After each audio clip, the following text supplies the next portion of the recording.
말씀 속에서 이스라엘 백성에게 말씀하시는 전쟁의 방식에 대한 이야기를 듣게 됩니다. 이 말씀이 이스라엘 백성에게 굉장히 중요했던 이유가 무엇이었을까요? 지금은 모압 평지에서 혹은 요단강 동편에서 지금 그 가나안 땅을 바라보고 있지만 모세가 이제 죽고 나면 새로운 지도자들과 함께 요단강을 건너서 가나안 땅에 들어가야 됩니다. 그런데 그 가나안 땅이 아이고 잘 오셨습니다, 환영입니다 이렇게 하는 것이 아니라 거기에 가면은 당장 싸워야 되고 전쟁을 치러야 됩니다. 그러면 이것은 하나님과 치르는 성전이라고 할 수 있겠죠. 하나님이 바로 주인 되신 전쟁이라 그러신데, 그럼 이 성전을 우리가 어떻게 치를 것이냐? 인간의 방식이 아닌 하나님의 방식으로 치루어야 의미와 또한 결과가 온전하게 될 것이죠. 그래서 여기에 대한 몇 가지 지침을 전하게 됩니다. 그 지침은 크게 세 가지로 볼 수 있는데요. 첫 번째, 우리 함께 1절의 말씀을 같이 한번 읽어보도록 하겠습니다. 시작. 내가 나가서 적군과 싸우려 할 때에 말과 병거와 백성이 너보다 많음을 볼지라도 그들을 두려워하지 말라. 애굽 땅에서 너를 인도하여 내신 내 하나님 여호와께서 너와 함께 하시느니라. 지금 말씀 속에서 이 전쟁은 무엇으로 치르는 전쟁이냐? 무기와 병력으로 치르는 전쟁이 아니라 믿음으로 치르는 전쟁이다 라고 이야기를 하겠습니다. 그래서 믿음이 먼저다 이렇게 이야기를 하고 있는데, 도대체 그러면 그 믿음으로 치르는 전쟁은 실제로 어떤 모습이었을까요? 그 뒤에 보면은 굉장히 흥미로운데요. 무슨 소리인가? 예, 우리 함께 5절을 한번 보세요. 집을 건축을 했는데 준공허가나 완공허가를 받고 낙성식, 그러니까 하나님 앞에 드리는 그거를 못 드렸어요. 그러면 어떻게 해요? 집으로 돌아가라 라고 얘기합니다. 그거 하고 와야 되니까 전쟁 안 해도 된다. 예, 그 다음 보면 더 재밌는데, 포도원을 만들고 아직 결실을 보지 못했어요. 6절에 보니까요. 그러면은 돌아가서 포도원 잘 관리하고 포도 따먹어 이렇게 얘기를 합니다. 그죠? 그리고 7절에 보니까 약혼을 했는데 결혼을 아직 못했어요. 그럼 어떻게 하라고요? 돌아가서 결혼을 해 이렇게 얘기를 하고 있습니다. 그리고 이제 8절에는 더 황당한데요. 같이 한번 읽어보죠. 8절을 같이 한번 읽어보겠습니다. 시작. 책임자들은 또 백성에게 말하여 이르기를 두려워서 마음이 허약한 자가 있느냐? 그는 집으로 돌아갈지니 그의 형제들의 마음도 그의 마음과 같이 낙심될까 하노라 하고. 무서우면 돌아가. 이러면 누가 싸웁니까? 집 짓다 온 사람 집에 가, 포도원 만들다 온 사람 집에 가, 아직 결혼하고 약혼하고 결혼을 못한 사람 집에 가, 그리고 마음이 허약한 사람 집에 가. 남는 사람이 얼마나 될까요? 지금 싸워야 될 거는 저렇게 엄청난 땅들이 있는데 이렇게 싸워서 되겠느냐? 근데 하나님이 이렇게 싸우라고 얘기를 합니다. 그러면 이 싸움에 가장 중요한 핵심을 보게 되는 거죠. 그 핵심은 바로 3절에 보니까요. 겁내지 말고 두려워하지 말라라고 얘기합니다. 왜냐하면은 이 싸움이 바로 하나님께서 싸우시는 싸움이기 때문입니다. 그래서 믿음의 싸움은 하나님을 믿음으로 하나님이 이루시고 하나님이 이 땅을 주신다는 확신을 가지고 싸우게 되는 것이지요. 이런 확신이 있는 자만이 이 전쟁에 참여할 수 있고, 이런 전쟁에 참여한 자만이 승리를 누릴 수 있다는 것입니다. 그래도 목사님 이렇게 사람 다 빠지면 이게 될까요? 근데 생각을 해보면 이렇습니다. 병력이 많다고 전력이 강한 것은 아닙니다. 왜죠? 준비가 안 되고 두려움이 많으면 어떻게 잘못하면 순식간에 진영이 무너질 수가 있기 때문이죠. 얼마 전에 고려 거란 전쟁 끝났지만 그 전쟁에서 지게 된 이 고려 초반의 전쟁의 그 역사를 보면 한마디로 기세에 눌리게 된 거죠. 사실 비슷한 병력을 가졌었는데 강조라는 그 장군이 갑자기 붙들려서 죽게 되면서 이 고려군이 아주 기세가 꺾이고 그러면서 순식간에 무너진 거거든요. 준비되지 않은 병력, 준비되지 않은 군인은 사실 승리를 망칠 수가 있습니다. 그래서 하나님께서 준비라고 말씀하시는 것은 다름이 아니라 믿음의 준비. 하나님이 이 전쟁을 원하시고 이 전쟁을 통해서 하나님이 이루신다는 그 믿음을 가진 사람, 자원하는 심령을 하나님이 원하신다. 그러면 실제로 이렇게 싸워서 이길 수 있었을까요? 없었을까요? 이겼다. 대표적인 게 언제입니까? 기드온의 싸움입니다. 기드온 한번 보시죠. 우리 미디안 병력이 몰려왔어. 미디안 병력이 어느 정도 수준이냐면 무슨 뭐 메뚜기 떼처럼 많죠. 예. 강한 메뚜기들이죠. 엄청나죠. 그걸 보고 우린 다 죽었다. 저기 있는 낙타만 해도 저게 도대체 몇 마리냐. 그랬을 때 하나님께서 기드온을 통해서 병력을 일으키십니다. 근데 그 병력이 만여 명이 넘었죠. 그런데 어떻게 합니까? 물을 먹는 사람 중에 할 듯이 먹고 또 무서운 사람 집에 다 가고 이대로 합니다. 그리고 결론은 나중에 몇 명 남아요? 300명 남습니다. 이게 말이 돼요? 말이 되잖아요. 어떻게 말이 됩니까? 이게 심리전으로 이겨버리죠. 그냥 항아리 안에다가 불꽃을 넣어놓고 항아리를 깨트리고 소리로 이제 심리전이죠. 그리고 불꽃을 확 드니까 순간적으로 시각적으로 무너지게 되는 거죠. 물론 그 상황 속에서 하나님께서 두려움과 공포를 미디안 진영에 불어넣으셨겠지만 스스로 자멸해 죽습니다. 그렇죠?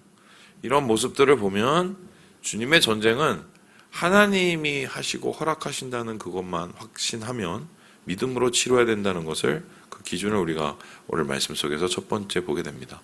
우리 삶 속에서도 마찬가지죠. 믿음이 중요하지. 믿음보다 더 중요한 건 없다. 그 다음 두 번째로 오늘 이 전쟁의 특성이 무엇일까요? 이 성격을 나타내는 두 번째 말씀 10절 말씀을 같이 한번 읽어보도록 하겠습니다. 시작. 내가 어떤 성읍으로 나아가서 치려할 때에는 그 성읍에 먼저 화평을 선언하라. 두 번째의 원리는 믿음과 동시에 평화, 화평을 뜻합니다. 아무나 대놓고 다 싸우지 말라고 얘기를 하십니다. 싸울 사람은 싸우고 싸우지 말아야 될 사람이 분명히 있다. 안 싸우려고 하는 사람을 굳이 싸울 수 있을까요? 그것은 하나님이 원하시는 불필요한 전쟁이죠. 그렇게 안 싸우려고 하는 사람, 화평을 청하는 사람은 회담을 하고 소위 말해서 이 여러 가지의 방법을 통해서 해결을 하는데 여기 보니까 11절에 보니까 성문을 열어주면 조공을 바치고 섬기게 하라. 일종의 이제 군신 관계가 되어서 외교가 생기게 되는 거죠. 이 당시에는 이렇게 하고 그런데 중요한 거는 그렇지 않은 경우가 있죠. 화평을 청했는데 청하지 않은 것을 거부하면 그때는 13절에 보니까 하나님께서 그 성읍을 넘겨주시겠다 이렇게 얘기를 합니다. 그러니까 이것도 결국 보면은 하나님이 이 전쟁을 원하시는가 원하시지 않는가가 더 중요하다는 소리죠. 그리고 일단은 그 뜻을 알기 위해서 화평을 청하는 일을 먼저 해라. 전쟁은 평화를 위한 것이지 싸움을 위한 것이 아니기 때문입니다. 그런데 하나님께서 유독 이렇게 화평을 원하시지만 이 부분에만큼은 절대로 용서가 없고 평화가 없는 것이 있습니다. 그게 뭐죠? 그러한 전쟁을 가리켜서 뭐라고 하냐면 헤렘이라고 하는데요. 헤렘은 뭐냐면 말 그대로 전멸입니다. 목숨이 하나도 남지도 않고 거기에 있는 모든 생명들이 다 죽어나가는 이런 것을 뜻하는데 그 이유를 하나님께서 이렇게 이야기를 하고 계십니다. 우리 함께 18절의 말씀을 같이 한번 읽어보도록 하겠습니다. 시작. 이는 그들이 그 신들의 행하는 모든 가증한 일을 너희에게 가르쳐 본받게 하여 너희가 너희 하나님 여호와께 범죄하게 할까 함이니라. 그러니까 하나님께서 절대로 용납하지 않는 관계. 그래서 이것은 전쟁이 무조건 요구되는 그런 것은 죄와의 싸움입니다. 죄와의 싸움. 왜 가나안 족속들을 하나님께서 헤렘 전멸시키라고 하셨을까?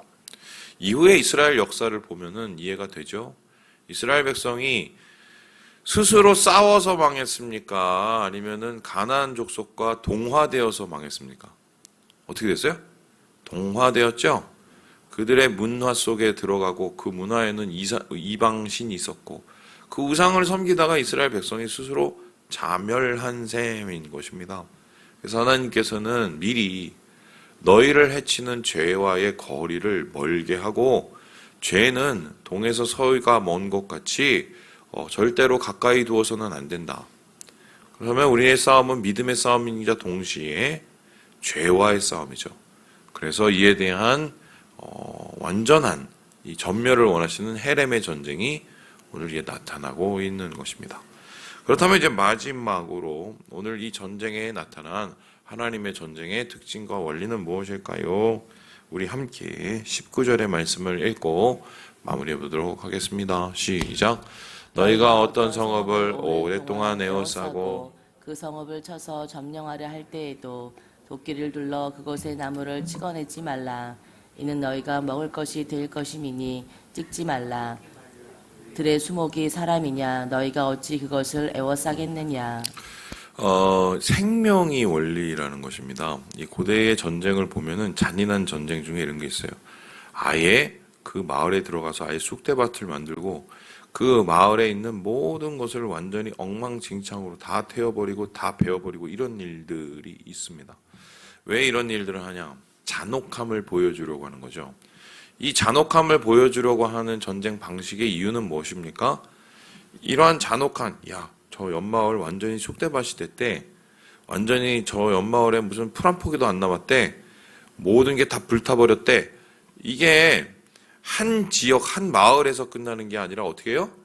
주위에 있는 다른 지역에 소문이 차고 넘치죠. 그러면서 하나를 통해서 열을 잡을 수 있는 방법이 잔혹함을 보여주는 것입니다. 여러분 그 몽골 아시죠? 몽골 제국이 유럽을 이렇게 한마디로 이렇게 점령하지 않습니까?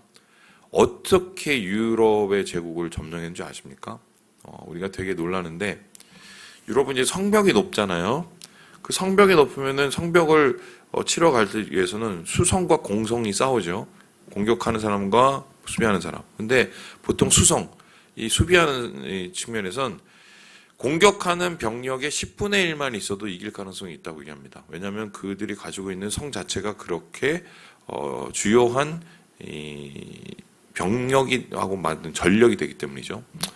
그런데 중요한 건 어떻게 몽골 제국 사람들은 몽골리안들은 이 성을 무너뜨렸을까? 기록을 보면 정말 잔인한데요. 시체 있죠. 시신을 묶어갖고 이렇게 그 무슨 집어 던지는 기계 있죠. 집어 던지는 기계로 성 안에 던졌어요. 그러니까 성 안에 불이 날라오고 돌이 날라오는 게 아니라 시신이 날라왔습니다. 그럼 그 모습을 보고 사람들이 어떤 걸 느꼈었겠어요? 공포와 두려움을 느끼게 되죠. 심지어는 이게 두 가지의 효과가 있었었는데 이것 때문에 전염병이 퍼지겠습니다. 그 당시에 위생 개념이 전혀 없었기 때문에.